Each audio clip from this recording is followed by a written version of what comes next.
Ad oggi sono stati fatti 10 trapianti di cellule staminali ematopoietiche allogeniche, quindi da donatore, e più di 15 autotrapianti, e le nostre prospettive sono quelle di farne almeno una ventina. Penso che arriveremo anche a 25 entro la fine dell'anno. 10 trapianti in midollo osseo già eseguiti, di cui 9 da donatore familiare e 1 da donatore individuato nel registro mondiale. I pazienti trapiantati con successo a Treviso sono 6 uomini e 4 donne tra i 35 e i 67 anni.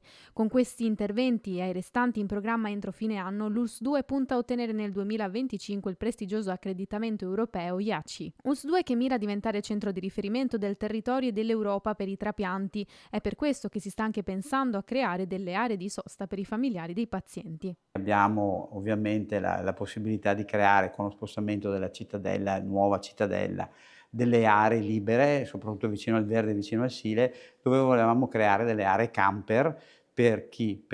In questo caso qui per i familiari dei pazienti che devono fare l'allotrapianto, ma anche per il trapianto al rene, cioè per tutte quelle diciamo specialità che attraggono anche all'esterno. Un'inversione di tendenza per l'ULSS-2 che fino al 2023 perdeva 1,6 milioni di euro l'anno per le spese di fuga passiva, ovvero tutti quei pazienti trevigiani e bellunesi che, non avendo un centro trapianti nelle vicinanze, si rivolgevano a istituti fuori regione. Bilancio positivo dunque, anche se si attendono nuovi infermieri per poter lavorare a pieno regime e arrivare a eseguire anche 40 trapianti all'anno nel 2025. Abbiamo bisogno di forze, soprattutto di forze infermieristiche, perché noi utilizziamo al momento solamente 4 letti sugli 8 potenziali. Perché? Perché non abbiamo ancora un numero sufficiente di infermieri.